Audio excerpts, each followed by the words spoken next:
Kalau menurut gue, ini opini pribadi ya. Lebih dari 90%, nah ini gue bakal di cancel. 90% umat muslim, apa mereka ngelakuin itu just for ritual? Artinya mereka tidak mengetahui esensi. Tidak mengetahui esensi. Dan yang versi parahnya, menggunakan itu sebagai tameng. Agama harusnya datang untuk membenahi mental. Tapi kalau agamanya tinggal ritual, maka yang terjadi adalah orang-orang ngawur mengatasnamakan agama. Artinya orang-orang kayak begini nih, dia akan menggunakan apapun yang bisa leverage dia untuk dia less guilty. Kalau gitu konklusi kasarnya ya, berarti apakah Islam agama yang nggak perfect? Betul, agama yang karena aturannya dibuat untuk susah diikuti orang sampai nggak bisa dijudge berdasarkan internal. Betul. Aku ngerti cara pandangnya. Berarti jangan-jangan selama ini problemnya adalah itu tidak applicable atau Islam adalah bukan agama sempurna karena nggak bisa diterapkan gitu kan ya? Nggak bisa diterapkan di zaman-zaman yang berbeda.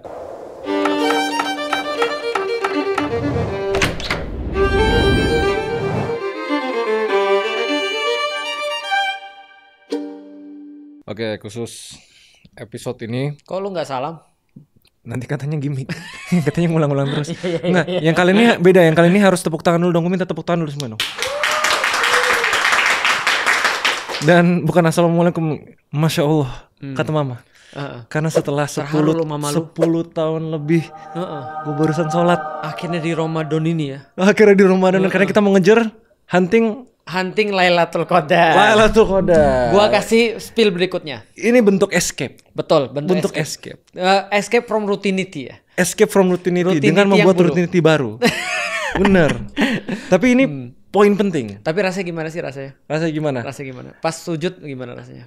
Pas wudu dulu. Wudu. Oke. Justru gue dapat energinya pas wudu. Oke. Kan waktu itu tadi Ustadz Felix bilang kan kayak dari habis sholat dapat energi kan gini. Sebenarnya ini shoot gue belum tidur. Tidurnya mungkin 2 jam lah maksimal gitu karena dari flight Surabaya gitu. Terus tadi Ustadz Felix bilang kayak kalau sholat dapat energi. Re-energize. Kalau pengalaman gue tadi pas wudu dapat energi. Oke. Pas sholat ngerasa tenang. Iya. Betul gitu. Itu. Pas sujud itu puncak daripada ketenangan. Karena ada kekuatan baru ketika kita surrender. The power of surrender. Nah, gue yakin klip tadi gue bakal banyak yang clipping sih. Raymond Chin sholat. tapi ini jadi poin penting banget soalnya nyambung ke discussion terakhir kita kan. Tapi sebelum lu discussion kita terakhir ya, gue spill ya. Karena kan ini kan hunting Lailatul Qadar ya. Gue spill. Yang pertama kan ada di 10 malam terakhir kata Rasulullah. Lalu kemudian yang kedua, Rasulullah juga nyampein kepada kita, carilah di malam-malam ganjil. Malam-malam ganjil. Oke, malam second 21, malam 23, malam 25, malam 27, malam 29. Tolong dimasukin ke kalender. Di next gue spill lagi. Kita ganjil harus sholat lagi. Gua sholat. Langsung protes lu. Jangan ganjil doang tiap hari. Iya mah, cerita-cerita gede kan mulainya daripada suatu Insya Allah niat-niat baik itu akan Allah lipat gandakan. Iya. 1000 bulan loh mah. 1000 bulan. Nah tapi karena gue kritis, mari kita challenge kan. Kan kalau Ustadz Felix tuh enaknya kayak gini. Asik. Banyak kan kalau mendakwah atau ngajarin sesuatu, terus dilawan nih misalnya kenapa? Udah lu ikutin aja. Nah itu yang sebenarnya dari awal. Gue mau itu teori apapun, mau agama, mau ekonomi, mau bisnis. Kalau orangnya kayak gitu, gue langsung gak terima. Biasanya kayak gitu. Dan ini salah satu challenge paling pentingnya soalnya kan kita nyambung ke tadi pemerintahan orang-orang yang muslim, semuanya orang-orang kaya, konglo, pejabat dan lain-lain mereka muslim. Gitu kan. Mereka pakai itu sebagai tameng menurut gua. Karena for example, walaupun tadi gua akhirnya setelah sekian purnama gua sholat, gua merasa esensinya, tapi gua tetap ngerasa itu rutinitas. Kayak masih belum ngerasa connection ya. Dibanding kalau misalnya gue cuma bener-bener tidur malam, terus gue tutup mata, gue bener-bener ngomong, gue bercurhat gitu. Jadi kan itu kan sebenarnya kayak gap kan antara Islam sama Muslim, antara agamanya sama yang menjalankannya gitu loh. Kalau menurut gue ini opini pribadi ya, lebih dari 90%, nah ini gue bakal di cancel. 90% umat Muslim, apa mereka ngelakuin itu just for ritual? Artinya mereka tidak mengetahui esensi. Tidak mengetahui esensi dan yang versi parahnya menggunakan itu sebagai tameng. Itu yang sering terjadi kan. Agama jadi tameng. Itu kalau gimana caranya? Itu masalahnya gitu. Aku coba jawab sedikit ya. Menarik yang antum bilang, yang lu bilang. Jadi gini, dulu pas gue baru masuk Islam, bapak gue bilang gini, ngapain lu masuk Islam? Coba papi pengen tanya, kenapa kamu masuk Islam? Alasan apa? Aku agak bingung sih jawabnya. Karena nggak mungkin aku bilang kebenaran kan. Kalau aku bilang kebenaran ada di dalam Islam, aku kayak orang-orang yang kayak gimana gitu ya, kayak mabuk agama lah. Higher than thou. Iya betul. Jadi kayak gitu. Akhirnya aku bilang gini, Islam dan Muslim itu berbeda. Dan aku bilang, terus kenapa kamu masuk Islam? Padahal kamu tahu bahwasanya orang Islam aja nggak bisa praktis. Berapa coba yang praktis dengan Islam, orang-orang Islam sendiri? Aku bilang, aku cuma pengamatan roughly aja ya, kasar. Di IPB yang aku lihat pada saat itu, di antara 100% umat muslim, lu tadi bilang 90 kan? Aku bilang cuma 4% orang yang melaksanakan Islam sebenarnya. Atau bahkan cuma 3%. Lalu bapakku bilang, lah berarti kamu merasa lebih hebat daripada mereka tuh? Aku bilang enggak, tapi setidaknya aku tahu bahwasanya mereka gak praktis Islam. Contoh waktu itu kalau aku bilang, kalau papi gak percaya, papi boleh tanya sama orang, coba randomly picking orang-orang muslim, lalu tanya sama mereka, sholat atau enggak? Jawabannya pasti enggak. Sebagian besar. Kalau mereka sholat, ini kan sudah semakin bagus ya. Yang sholat sudah ada 30% yang sholat. Nah jadi 30 atau 40% aku lupa. Yang jelas ketika mereka sholat, tanya mereka Al-Fatihah itu artinya apa? Aku yakin hampir 90% orang gak bisa jawab. Gak bisa tahu, gak bisa jelasin apa arti Al-Fatihah. Artinya tapi apal aja. Nah, apalagi elaborasinya. Nah itu dia. Artinya banyak di antara kita fake. Fake tuh seperti apa sih? Fake tuh kayak gini deh. Lu marahan sama orang nih. Orangnya bilang, lu gak minta maaf sama gue? Iya deh maaf. Itu fake gak sih? Fake. Kata-kata yang keluar maaf. Tapi apakah dia menunjukkan seperti orang yang menyesal atas perbuatannya dan minta maaf pada orangnya? Tentu tidak. Jangan-jangan selama kita salat alhamdulillahirabbil alamin arrahmanirrahim itu cuma fake aja. Ya itu dia fake, bukan fake lagi. Apa ya namanya? Itu tuh nyambung ke spiritual awakening kan, proses transcendence kan. Artinya itu kita benar-benar merasai, mendalami dan mengerti kenapanya, dan itu alasan yang kuat yang nempel dari krisis yang kita lewatin gitu misalnya. Tapi mayoritas orang kan nggak kayak gitu. Nah, menarik adalah gini, kalau kita bicara tentang fake, tentang apapun, maka fake pasti tidak mengantarkan pada tujuan. Ya kan ya, contoh kalau kita faking ya, kita baik sama orang karena faking.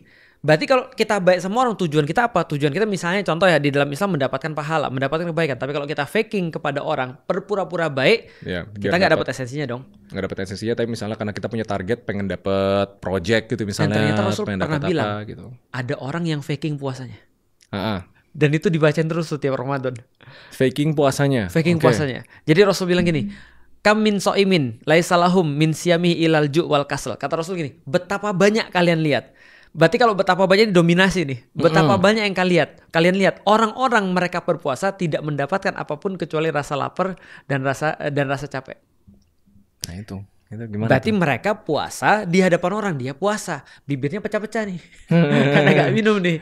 Dia lapar nih, kelihatan nih, wajahnya lesu nih karena berpuasa. Tapi ternyata kata Rasulullah, dia gak dapat kecuali hausnya, laparnya, dan capeknya karena dia beribadah pada malamnya dan siang harinya dia puasa. Berarti ada faking kan, konsep fake ini ada kan ya? Iya, terus kalau kayak gitu gimana? Gak dapat pahala? Nah, kalau gitu gak dapat pahala. Makanya kan dia gak mendapatkan sesuatu kecuali tadi lapar dan kecuali capek. Nah, maka sebenarnya di dalam Islam tuh ngajarin kepada kita konsep internal atau non fisik itu lebih penting daripada fisik. Ya, itu gue baru bahas tuh namanya locus of control. Apa? Locus of control itu teori psikologi dari... Lu punya banyak sekali istilah-istilah menarik ya. Julian Rotter. Jadi kayak psikologis. Julius Caesar tuh? Nggak tahu. Namanya dia bilang apa tadi? Kontrol apa? Locus of control. Jadi gini, locus of control itu ada dua, internal sama eksternal. Ini yang benar-benar ngebedain orang yang sukses sama orang nggak sukses gitu. Eksternal itu dia menyalahkan semua dan menggantungkan nasibnya kepada hal-hal di luar dari kontrol dia. Blaming. Misalnya, dia pakai cerita kayak gini, yang orang tua alkoholik, bapaknya suka mukulin anaknya, punya anak kembar. Yang satu jadi kayak bapaknya, yang satu harmonis. Yang ini punya external locus of control dan wajar. Dan dia bisa ngejustifikasi itu ke semua orang pintar di seluruh dunia. Dia bilang kayak, realistisnya gini, manusia tuh otaknya kebentuk pas masa-masa kecil gitu misalnya. Kalau gue digituin sama orang tua, gue wajar untuk gue jadi kayak gitu. Nah, itu external locus of control. Internalnya dia bilang, justru gue gak mau digituin, gue mau berubah gitu misalnya. Dia escape. Dia escape dari situ. Iya, dan itu teori locus of control sebenarnya. Balik lagi ke kayak tadi Ustadz bilang yang soal Islam itu. Harus ada internalnya kan? Betul, harus ada internalnya. Nah, itu gimana caranya kita pancing dari orang kalau misalnya ternyata ya. Ini kan kita ngejar akhirat. Semua tuh di Ramadan dan semua agama tuh mengejar akhirat. Betul. Tapi bahkan ada yang nggak sadar mungkin bahwa dia secara internal nggak tahu why-nya, nggak ngerti. Apakah dia tidak terselamatkan Oke, kalau gitu kita lihat dulu sebelum bahas selamatkan lagi ya gini. Kalau ada fake activity, berarti ada fake purpose kan? Iya. Yang dari kemarin kita bahas tuh. Benar. Ada orang-orang yang yakin banget bahwa yang dia lakukan itu ada benar, padahal tidak. Gitu kan? Contoh misalnya, kita bahas ya dari yang sederhana-sederhana. Lu pernah tahu ada orang yang dia baca Qur'annya kalau lagi rame sama yang lagi sepi beda? Itu gua. Ya, contohnya kayak gini misalnya ya. Ada orang yang ketika dia lagi mau nikah, lalu ada bapak mertuanya, ada bapak mertua nih, time to impress gitu kan ya. Langsung Allahu Akbar.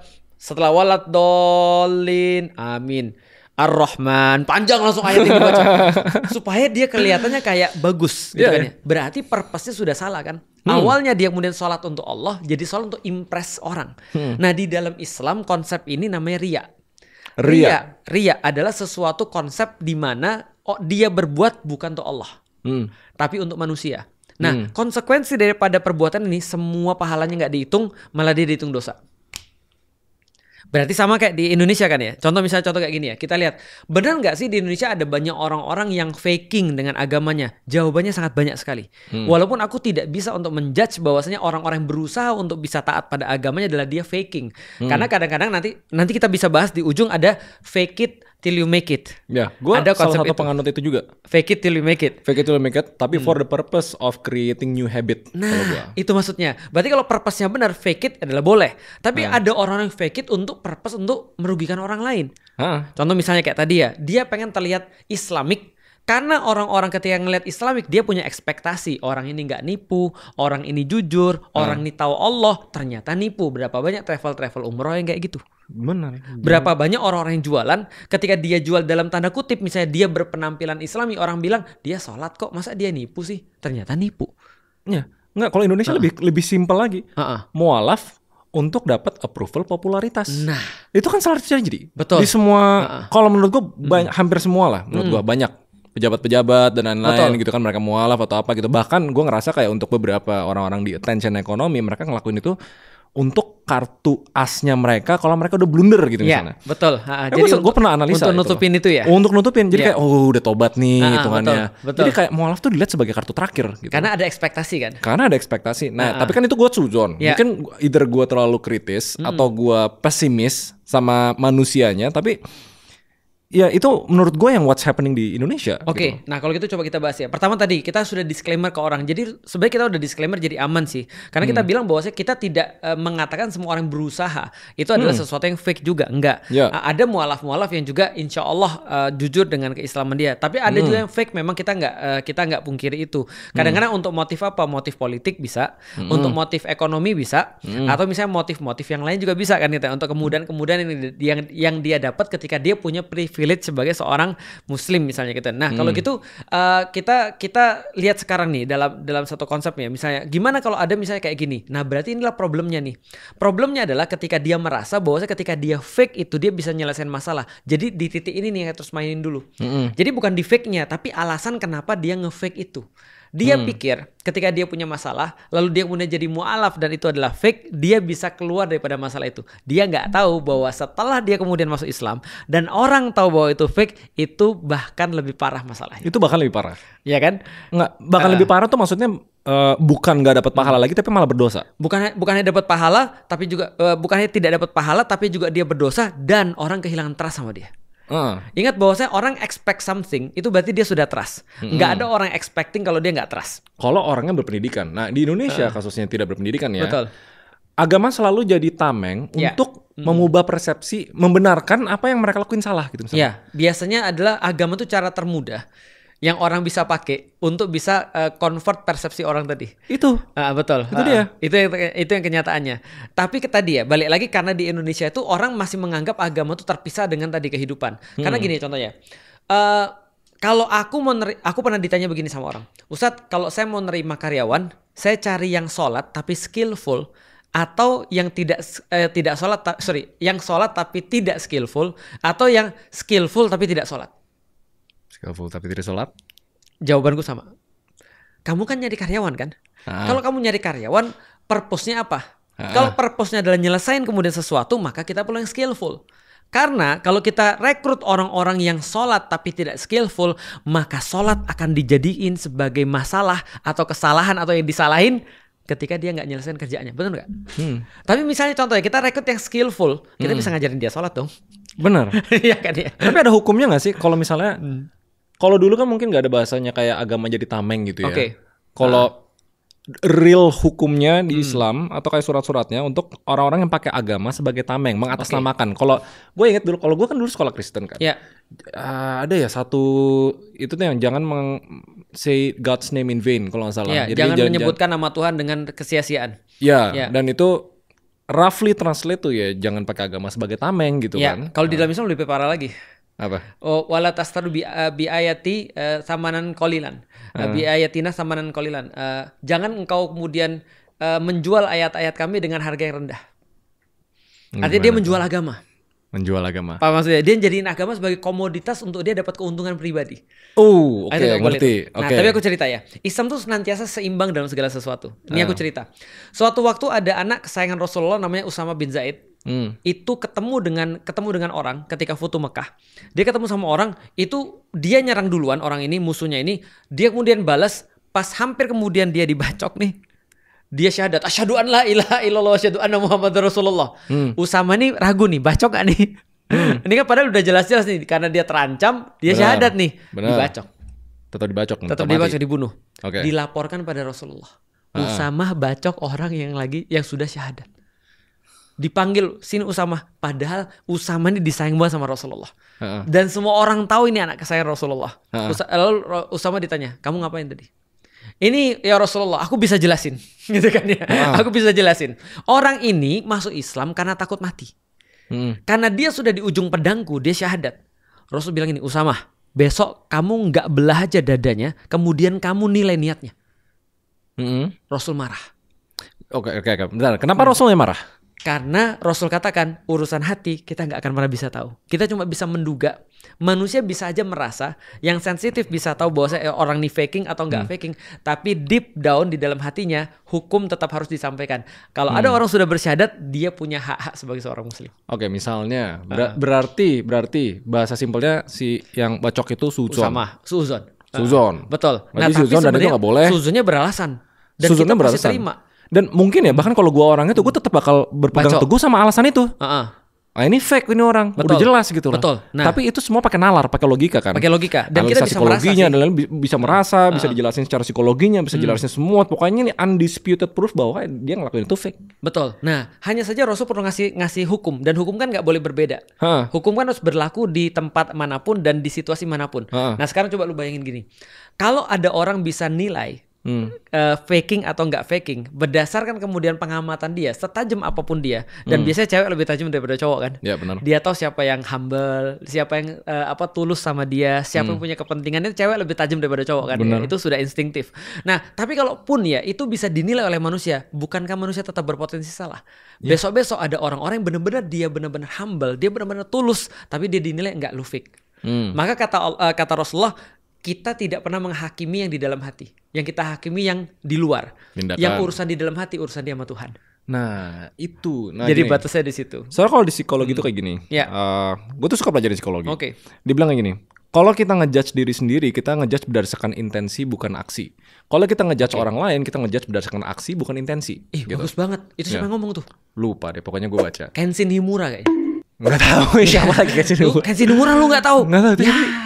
Search nanti. Tapi emang kayak gitu. Coba dibayangin, kita setiap hari gampang banget kita ngejudge orang lakuin sesuatu tanpa kita ngerti intensinya. Contoh, orang nyolong gitulah.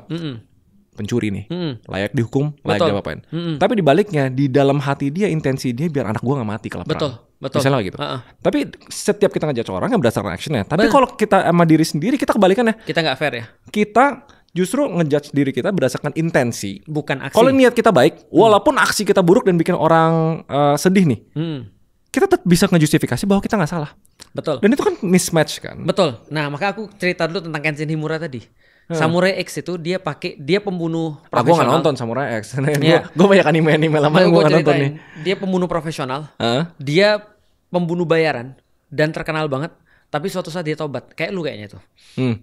Setelah dia tobat. Gue belum bunuh orang sih. Belum. Tapi lu nanti bisa pakai ininya, filosofinya. Setelah dia tobat, gimana caranya? Pedangnya dibalik. Pedangnya dibalik? Nah, tajamnya untuk dia, tumpulnya untuk orang. Gimana bacok orang kalau gitu? Makanya dia nggak pernah bacok orang. Dia cuma melumpuhkan orang. Karena yang tajam, easy on others, hard on yourself. Hard on yourself, easy on others. Nah itu yang pertama. Itu adalah bagus. Itu diajarin sama Islam juga. Islam nggak boleh kemudian. Contoh gini ya. Kalau ada orang lagi apes, contoh ya. Ray datang terus bilang gini. Dompetku hilang. Terus aku bilang, kurang sedekah lu. Nggak boleh. Karena kita harus bilang, sabar ya Ray, namanya ujian untuk kamu naik lebih tinggi lagi. Aku harus husnuzon, harus berprasangka baik. Tapi begitu aku yang kehilangan dompet, aku harus berkata pada diriku sendiri, dosa mana lagi Lik yang kamu buat sehingga kamu diuji kayak gini. Tapi aku gak boleh ngejudge lu dengan kata-kata kayak gitu. Karena itu untuk diri sendiri. Islam literally ngajarin hard on yourself, easy on others. Selalu cari alasan pembenaran untuk orang lain, tapi hard on yourself. Itu yang pertama. Yang kedua, aku pengen kasih tahu, berarti problematikanya adalah problematika mental, bukan problematika agama. Agama harusnya datang untuk membenahi mental. Tapi kalau agamanya tinggal ritual, maka yang terjadi adalah orang-orang ngawur mengatasnamakan agama. Artinya orang-orang kayak begini nih, dia akan menggunakan apapun yang bisa leverage dia untuk dia less guilty. Contoh, pakai peci ketika tertangkap. Tiba-tiba orang ketangkep pakai kerudung. Tiba-tiba orang ketangkep bilang, alhamdulillah ya. Ditanya, bro, kenapa maling bro? Ya ini adalah saya ngambil HP-nya. Maklum aja, ini kan adalah manusia bukan nabi boy. Akhirnya digampar kan. Artinya dia menggunakan nilai-nilai agama untuk membenarkan atau less guilty-nya dia. Menurutku problemnya karakter sih. Karakter kan? Nah gini, kita nyambungin ke sedikit yang duniawi ya. Oke. Kalau di bisnis, leader tuh harus manajer lah. Manajer tuh harus fokus ngebangun jadi arsitek. Tapi arsitek untuk sistem dan proses. Benar. Itu kan analoginya kayak pemerintah bikin undang-undang. Itu kan aturan-aturan yang harus diikuti sama semua di dalam organisasi. Biar organisasi itu bisa berjalan dengan lancar. Benar. Anggap Islam juga kayak gitu. Berarti kan Al-Quran dan semua surat-suratnya itu adalah sistem and processes biar bisa diikuti oleh umat-umatnya. Tapi ada flow-nya. Kalau di bisnis kan semuanya komersil.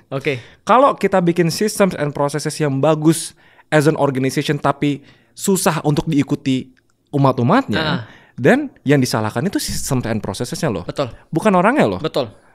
Mungkin orang yang bikin sistem and processes-nya. Tapi kan kalau misalnya Islam kita bisa nggak kita nggak bisa salahin Al-Quran, kita nggak bisa salahin itu. Nah itu gimana? Kalau gitu konklusi kasarnya ya. Berarti apakah Islam agama yang nggak perfect? Betul, agama yang karena aturannya dibuat untuk susah diikuti orang sampai nggak bisa dijudge berdasarkan internal. Betul. Aku ngerti cara pandangnya. Berarti jangan-jangan selama ini problemnya adalah itu tidak applicable. Atau Islam adalah bukan agama sempurna karena nggak bisa diterapkan gitu kan ya? Nggak bisa diterapkan di zaman-zaman yang berbeda. Kalau gitu aku coba jawab sedikit. Makanya kan kalau agama lain kan terjadi modernisasi, walaupun beats the purpose bahwa agama tuh harusnya konsisten. Betul. Ya kan? Modernisasi bikin kayak biar aturannya bisa diikutin lebih gampang. Betul. Gitu loh. Lebih penting mana? Nah ini dilemanya nih. Kalau kita ngomong tentang sistem hukum di Indonesia, lebih penting hukumnya atau penegakannya? Hukumnya. Nah, hukumnya harus mutlak. Tapi kalau gitu, kalau penegakannya nggak clear, kayak semua bisa disuap-suap, what's the point of hukumnya? Betul. Karena kan chicken and egg kan. Betul. Sama kayak dilemanya Islam, kalau misalnya nggak mau modernisasi sama sekali, jadi nggak bisa diikutin orang, what's the point of Islam? Betul. Nah itu kan pertanyaan kritisnya tuh. Ya bagus banget. Aku coba bahas sedikit ya. Aku coba untuk menjelasin dulu, karena aku khawatir nanti Feren nanya lagi nih. Nah, udah mau nanya belum Feren? Nah, masalah mukanya udah teler banget dia. Iya oke. Nanti kita jelasin supaya nanti Feren lebih mudah ya. Jadi gini ceritanya. Kita harus tahu dulu bahwasanya aturan itu memang dibuat untuk orang yang paling rendah di antara satu community. Berarti kalau andai kan aturan tidak bisa mencakup orang paling rendah di antara satu community, berarti ini adalah sebuah tanda bahwasanya sistem itu fail. Gitu kan? Contoh kayak gini misalnya. Kita bikin aturan masuk jam 7 pagi ya. Kalau misalnya contoh yang 80%, 90% itu masuk, berarti itu sistemnya jalan. Tapi kalau kita bikin aturan masuk jam 7 pagi dengan sepatu sebelah kanan warna merah, lalu kemudian ditali 2 kali dengan model kayak gini, lalu pakai dasi yang panjangnya segini dan pakai topi yang dari pabrik ini, itu nggak masuk akal. Berarti aturannya pasti nggak akan bisa untuk diterapkan. Nah kalau gitu kita harus kasih tahu dulu bahwasanya aturan tuh untuk siapa sih? Aturan tuh mengadopsi semua orang. Tapi yang paling harus difasilitasi adalah ciri khasnya. Kalau orang-orang yang paling lemah itu bisa diatur, atau orang-orang yang paling luar aku nggak enak ngomongnya, paling rendah intelektualitasnya itu bisa diatur, maka itu contoh sistem yang sudah berhasil. Nah pertanyaannya adalah kenapa Islam sekarang tidak sampai di titik itu walaupun dulu sudah pernah? Berarti kalau jawaban paling sederhana adalah dulu sudah pernah, berarti ada yang problem pada tingkat intelektualitasnya sampai separah itu. Atau sekarang jadi gini, jawaban pertama itu adalah salahnya yang tingkat intelektualitasnya. Atau yang defect itu bahwa dia nggak bisa nge-reach sampai bawah. Nah itu dia tuh. Nah aku jawab yang kedua nih sekarang. Pertanyaan sederhana.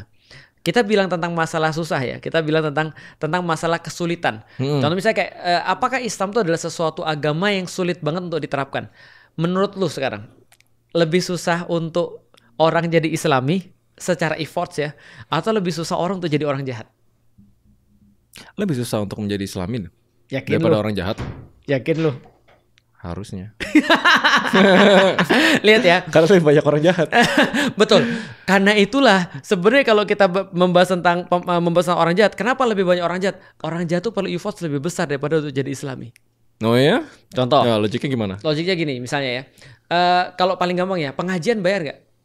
Pengajian nggak. Nggak bayar. Nggak. Acara ini nggak bayar. Nggak. Padahal acara ini ya, bayangin lu, di mana lu bisa ketemu bulan Ramadan ya? Yang gini deh, lu berapa banyak buku di rumah? Buku 20-an kali yang kesimpan, tapi kan sisanya udah dikasih. Oke, ratusan yang udah lu baca. Aku udah baca ratusan buku juga dalam hidupku. Pengalaman hidup kita udah berapa puluh tahun nih. Masih muda kalau gua, 30. 40 gua. Dan kita bagi ini dan teman-teman bisa nonton gratis. Gratis, benar. Tapi untuk jadi jahat bayar atau gratis? Ada yang gratis juga. Ada yang gratis, tapi kebanyakan bayar. Ke masjid bayar atau gratis? Memaksimalkan kecuanan mereka juga gitu. Ke masjid bayar atau gratis? Gratis. Ke ini kelab malam? Bayar. Pernah lu ya? Pernah, gue sih jujur aja. Gue belum gitu kan ya. Gue sih pernah jujur aja. Artinya dalam beberapa hal menurutku ya, menjadi jahat tuh perlu effort yang hampir sama dengan menjadi orang baik. Nah problemnya adalah kenapa baik ini sekarang nggak ada yang mau laksanakan. Nah jadi pertanyaan bukan bisa atau tidak bisa, atau tapi mau atau nggak mau menurutku. Jadi sekarang yang hilang dalam Islam adalah orang nggak mau untuk menjalankan Islam, bukan nggak bisa untuk menjalankan Islam, karena ada beda yang sangat jelas antara bisa dan mau. Ngerti? Tapi bukannya itu harusnya tugasnya Islam sendiri untuk membuat mau, untuk bikin mereka mau. Nah, maunya jadi lebih gampang gitu kan. Itu dia. Konsep modernisasi agama kayak revisi Alkitab dan lain-lain kan tujuannya buat bikin orang lebih mau kan gitu. Betul, lebih mau. Nah, makanya di dalam Islam sebenarnya aku pernah ditanya dan aku jawab gini. Modernisasi itu ada sampai pada suatu titik tertentu.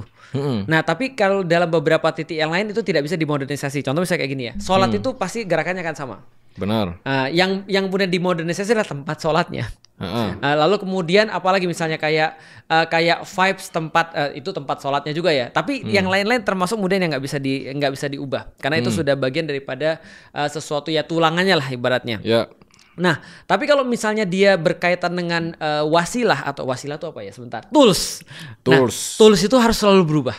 Karena kalau tools nggak berubah itu berarti ada masalah di dalam agama itu. Nah, pertanyaannya adalah gini, contoh ya. Di masa Rasulullah SAW dia ngeliat satu masyarakat yang rusak, kemudian dia bawa Islam dan aturan-aturannya. Dan Islam dan aturan-aturannya itu tadi balik lagi bukan perkara bisa atau nggak bisa, tapi mau atau nggak mau. Nah, berbicara dengan mau atau nggak mau itu masalahnya why. Dan inilah tugas daripada orang-orang kayak aku. Untuk meyakinkan orang bahwa harusnya kamu mau sih. Nah, masalahnya di Islam itu ketika dulu pernah berjaya, yang dimainkan dulu adalah faktor, balik lagi kalau kita bahas faking, adalah faktor non fisiknya. Tapi sekarang yang di highlight adalah faktor fisiknya. Nah, itu problematik. Contoh kayak gini ya. Orang sholat soleh atau enggak? Soleh. Orang haji soleh atau enggak? Soleh. Belum tentu. On paper kan berarti belum tentu. Berarti physically dia sholat, Tapi physically dia haji tapi belum tentu dia soleh. Tapi kita sekarang ngelihat Islam hanya ritual tadi. Maka ketika ritual yang dinilai kita nggak masuk di sini. Padahal Islam dulu masuk di sini mau atau nggak maunya. Bukan bisa atau tidak bisanya. Dulu di dalam Islam lu nggak bisa lu dimaafkan.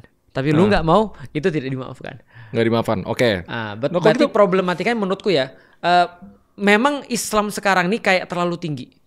Itu karena dibuat orang karena dia masuk pada ritual saja. Tapi kalau kita mau masuk ke dalam ranah pemikiran sebenarnya tidak separah itu sih sebenarnya. Makanya gini, Aisyah tuh pernah ditanya begini, menurutmu bagaimana tentang keimanan di dalam Islam dan juga syariat? Bunda Aisyah, istrinya Rasulullah bilang gini, kalau kami diajarin halal haram atau aturan-aturan dulu, sebelum kemudian kami mendapatkan why-nya atau mendapatkan imannya, pasti kami tolak tuh seluruh aturan. Jadi aturan tuh tidak akan pernah bisa jalan andai dia nggak tahu who is the boss. Bisa paham ya maksudnya? Jadi contoh ini ya, ada satu bos bikin banyak aturan, bagus semua aturannya, tapi dia nggak diakui sebagai bos, maka aturan-aturan itu percuma. Oh gini kita nyambung ke di beberapa episode sebelumnya kan kita udah mention yang teaser la ilaha illallah yang betul. Tapi kita belum ngebahas itu sih. Mungkin di episode selanjutnya. Tapi intinya gini, berarti bukan Islamnya tapi Muslimnya. Kan tadi soalnya Ustadz Felix bilang then it's your job untuk bikin orang mau. Betul. Bukan tugas Islam ya berarti? Bukan. Tugasku untuk memperkenalkan bosnya siapa. Nah, oke. Challenge-nya gini. Ustadz Felix Xiao cuma satu. Oke. Yang fake banyak. Gue jujur aja ya, fake banyak. Anggaplah misalnya PR pejabat. Gimana tuh? Soalnya gini, to be honest ya. Let's say yang fake Islam pejabat yang mualaf buat dapat approval popularitas. Tapi misalnya dia benar-benar dalemin, dia benar-benar ikutin semua aturan Islam, dia nggak bakal korupsi, nggak bakal nepotisme, nggak bakal apa gitu. Strateginya apa? Pertama-tama kita harus cari dulu. Tadi balik lagi tentang why. Kenapa dia mau jadi seorang pejabat? Kapitalisme. Let's say paling simpelnya kayak gitu. Kapitalisme. Berarti selama dia punya niatan itu, aku nggak bisa kemudian untuk menerapkan apa yang harus diterapkan. Aturan-aturanku useless. Benar. Semua aku kasih sholat lah pak, useless. Karena itu nggak tadi ya, semua ritual tuh useless. Kalau dia sudah salah di bidang. Walaupun kita bilang sholat dan dia actually sholat itu tetap useless. Nah, yang perlu aku kasih tahu pada dia, Pak, Bapak sebenarnya nyari apa sih? Yang aku cari adalah ridho Allah. Benar pak. Nah aku lihat dulu kalau dia benar-benar cari ridho Allah, kalau gitu Bapak lebih takut sama Allah atau lebih takut sama yang lain? Nah ini yang Rasulullah lakukan pertama kali adalah memastikan bahwasanya mereka tuh bertindak hanya karena Allah. Karena kalau ada orang bertindak selain Allah, maka Rasul nggak akan pernah bisa menang dalam perjuangannya. Contoh ya, lu udah dengar belum sih ada orang-orang yang invest di Indonesia? Orang-orang yang invest di Indonesia, investor-investor apa nih? Asing gitu misalnya. Kita simulasi jadi orang jahat mau nggak? Boleh. Lu kalau jahat berbahaya nih kayaknya lu. Iya emang. Sekarang gue mau nanya nih. Kalau lu orang jahat dan lu punya unlimited resources gitu kan ya, siapa yang lu pegang pertama kali? Yang gue pegang? Pertama pasti semua pejabat-pejabatnya yang corruptible. Udah pasti. Siapa lagi? Yang paling penting siapa kira-kira? Ya presiden lah. Presiden. Kalau aku enggak. Siapa? Lu mau tau gue yang pegang siapa? Siapa? Tentara. Oh itu udah dipegang sih. Maka gue akan cari tentara mana yang punya bintang 2 nih. Kita ini belum tentu terjadi, ini simulasi aja ya. Iya. Gue akan cari tentara-tentara yang akan punya pangkat ke depan yang bagus. Gue panggil ke rumah gue, masa nggak mau sih? Gue cuma mau silaturahim aja, ya kan? Assalamualaikum, waalaikumsalam, apa kabar pak? Ya kalau muslim, kalau nggak muslim ya nggak apa-apa gitu kan. Yang lain, bapak punya anak berapa pak? Oh ya saya punya anak 2. Bapak anak bapak besok sekolah di Amerika ya, saya yang bayarin. Pas pulang ini uangnya pak untuk nanti lebaran ya. Kepegang nggak tuh orang? Aku invest dong. Iyalah, invest. Aku invest untuk 1 jenderal. Tapi nggak hanya 1 jenderal, aku invest. Semuanya, replicate semuanya. Betul.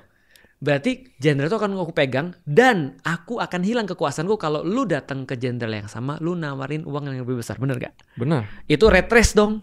Red race. Berarti harus ada satu hal yang melebihi itu dong. Gue penasarannya gini. Kenapa penegak hukumnya, kenapa bukan pembuat hukumnya yang dipegang? Kalau gue di persepsi pembuat hukumnya. Pembuat hukum itu termasuk yang paling berbahaya. Ya, regulatornya, legislatifnya, bukan eksekutif, bukan yudikatif justru. Legislatifnya. Kalau gue legislatifnya.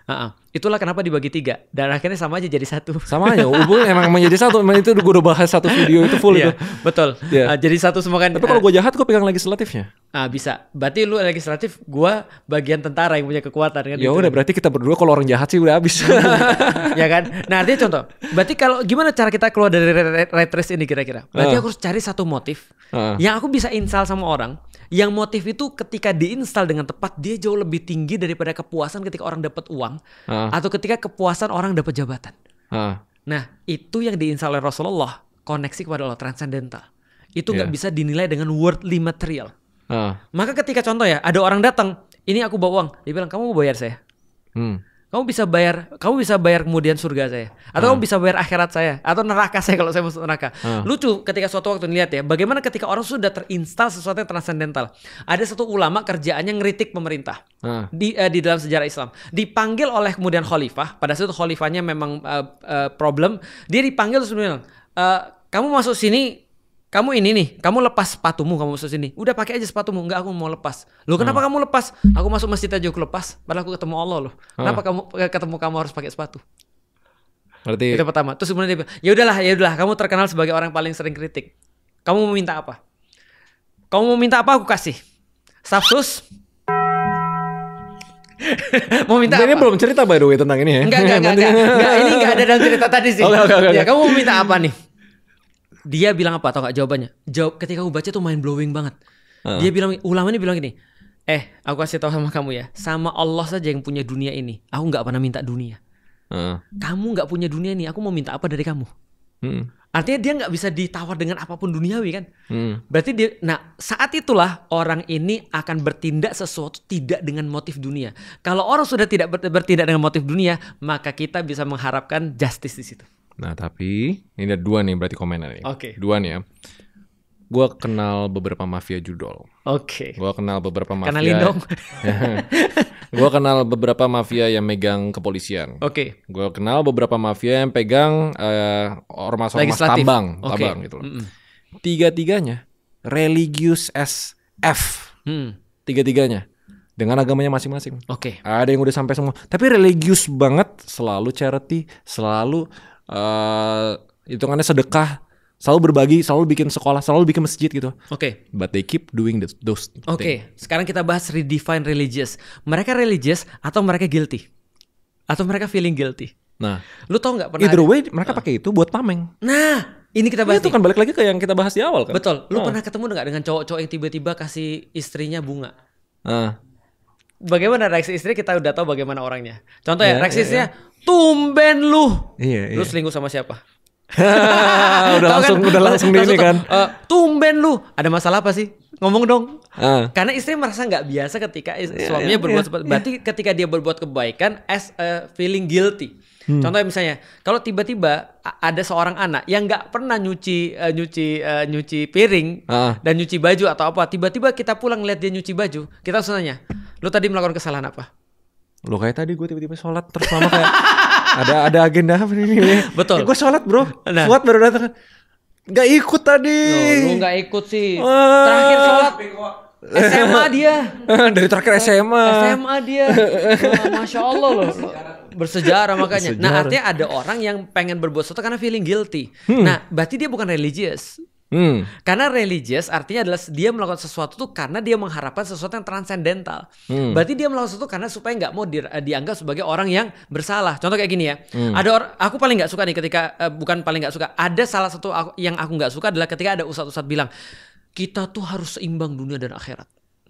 Maksudnya seimbang itu apa? Orang-orang koruptor ini mengartikan kalau kamu korupsi 10 juta, mbok ya sumbang masjid lah 1 juta supaya dia guilty. Itu. Itu berarti salah pemahaman tentang agama. Di dalam agama Allah tidak menerima sesuatu yang buruk. Jangankan di dalam Islam. Lu tau kafir Quraisy nggak? Kafir Quraisy itu musuhnya Rasulullah di zaman dulu. Mereka yang paling terganggu dengan Islam pada saat itu. Pemimpinnya namanya Walid bin Mughirah. Walid bin Mughirah ini punya project. Bukan IKN tapi ya. Jadi proyeknya renovasi Ka'bah. Renovasi Ka'bah. Kan proyek besar nih kan. Nah, tapi Walid bin Mughirah ketika mimpin proyek renovasi Ka'bah, dia bilang gini, guys, semua orang yang ada di kiri sama di kanan, semua pengusaha-pengusaha yang ada di kafir Quraisy, nggak bilang gitu sih. Tapi dia ngumpulin semua pengusaha, dia bilang, jangan pakai harta haram untuk bangun Ka'bah. Padahal mereka duitnya dari yang jelek semua. Dari semua yang jelek semua. Tapi supaya mereka merasa nggak guilty kan ya, less guilty, mereka bangun Ka'bah dengan duit dari situ. Nah itu yang namanya faking tuh, dan itu faking yang bahaya banget. Karena sudah masuk manipulasi menurutku. Manipulasi, benar, dan membohongi diri sendiri kalau menurut gue sih. Karena ada menurutku faking yang baik. Ada faking yang baik? Ada. Di dalam Islam contoh gini ya, Rasul ngasih tau gini, salah satu bentuk lembutnya hati itu adalah air mata. Maka Khalil Gibran, ini Gibran yang pintar ya. Gue baru mau. Iya kan memang pintar kan ya. Iya pintar. Nah Khalil Gibran tuh pernah berkata begini, orang yang jatuh cinta dikaruniai dua, lidah dan air mata. Dia akan bisa ngomong yang bagus dan dia akan keluar terus air matanya. Itu karunia orang pada orang yang jatuh cinta. Nah, berbicara dengan itu, maka ketika kita bahas tentang tadi gitu ya. Ketika dia jatuh cinta kepada Allah, dia punya cinta dan punya air mata. Kalau nggak dua itu dan objektifnya duniawi, berarti itu fake yang jelek. Itu fake yang jelek. Nah, maka Rasul bilang, kalau air mata adalah tanda kelembutan hati, maka berpura-puralah menangis kalaupun kamu nggak bisa menangis. Fake it till you make it. Kalau kamu nggak bisa takut pada Allah, pura-puralah takut pada Allah. Andaikan Allah ada di depanmu, coba gimana kalau kamu mau berbuat sesuatu? Kalau Rasul ada di depanmu, itu kan faking. Maka sebenarnya ya orang bilang gini, siapa sih hidup ini nggak faking? Kita semua faking, tau nggak? Kita semua faking.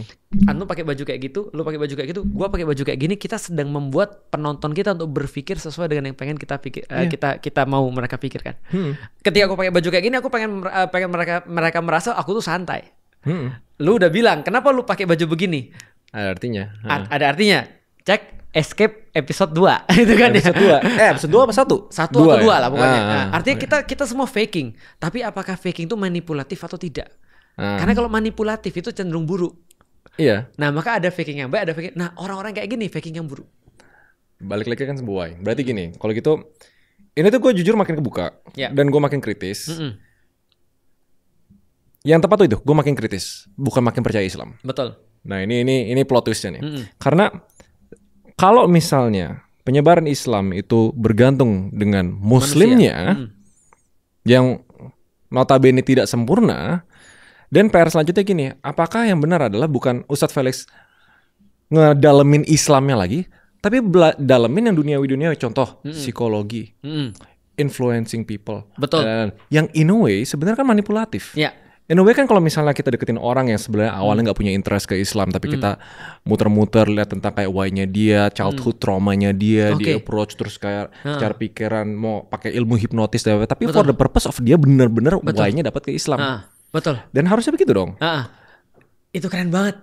Jadi gimana? Ini keren banget. Karena gini, coba lihat ya. Pertanyaannya kita balik. Bukan kita balik. Pertanyaan kita kembangin. Pendakwah yang paling hebat kan Rasulullah kan pasti kan ya. Kira-kira Rasulullah memperhatikan hukum-hukum itu nggak ya? Hukum apa Islam? Hukum psikologi. Wajib menurut gue, tapi mungkin mereka nggak ngeteoriin, tapi mereka ngelakuin gitu kan. That's right. Imam Al-Balkhi itu ada bukunya. Ini gue kalau promo buku laku nih biasanya.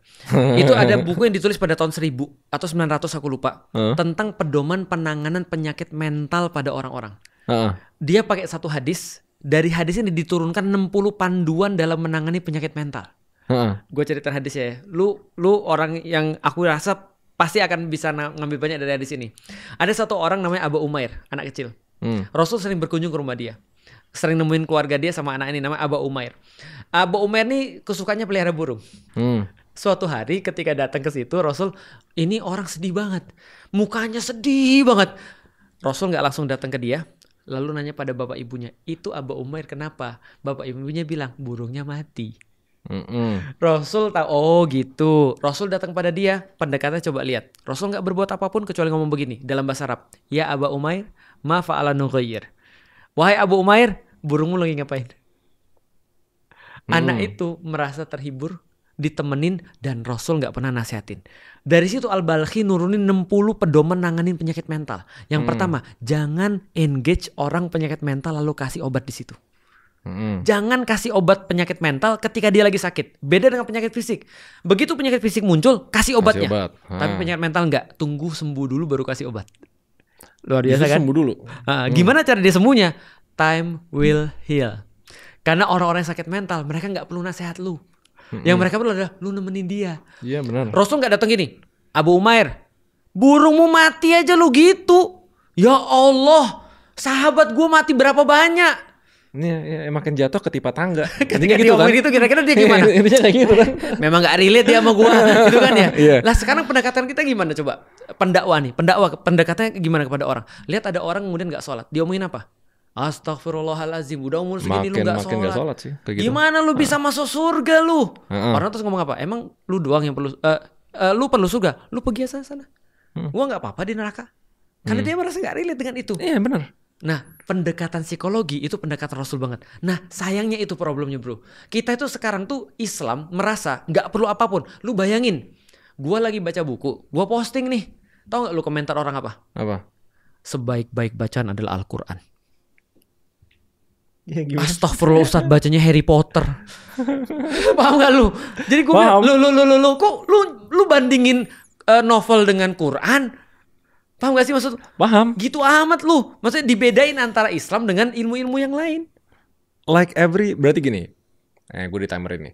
Jadi every single organization berarti ya. Nggak ada satupun organisasi yang nggak ngambil aturan ini. Ya. Sehebat-hebat aturannya pun, berarti tetap bergantung ke orang yang menegakkannya. Betul. Nggak ada yang perfect berarti. Agama pun, Islam pun, hukumnya mungkin bagus, tapi kalau misalnya nggak ada yang bisa menegakkan dengan baik, jadi nggak bakal tersebar dengan baik gitu. Betul sekali. Makanya Islam tuh, Imam Ghazali itu bilang begini, agama itu kayak dasar fondasi dan kekuasaan atau orang-orang yang berkuasa adalah penjaganya. Maka kalau tidak ada dasar, runtuhlah atap tuh yang menjaganya. Tapi kalau nggak ada atap, rusak tuh dasarnya. Yang kita lihat sekarang mana menurut lu? Kita ada dasar nggak ada, ya kalau kayak rumah ada fondasi nggak ada atap, atau ada atap nggak ada fondasi? Ada fondasi nggak ada atap. Itu berarti ada agama nggak ada pemerintahan nggak ada agama. Atau sebaliknya, ada agama tapi nggak ada pemerintahan. Udah lobet gue.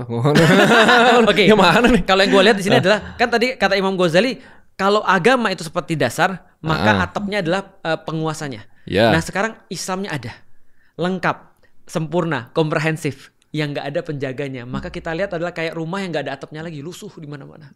Padahal bukan salah fondasinya, yang nggak ada yang melindunginya. Siapa yang melindunginya? Manusia. Jadi betul, kalau kata lu adalah manusia tetap merupakan faktor yang sangat penting untuk membuat agama itu terlihat bagus atau nggak bagus. That's very right.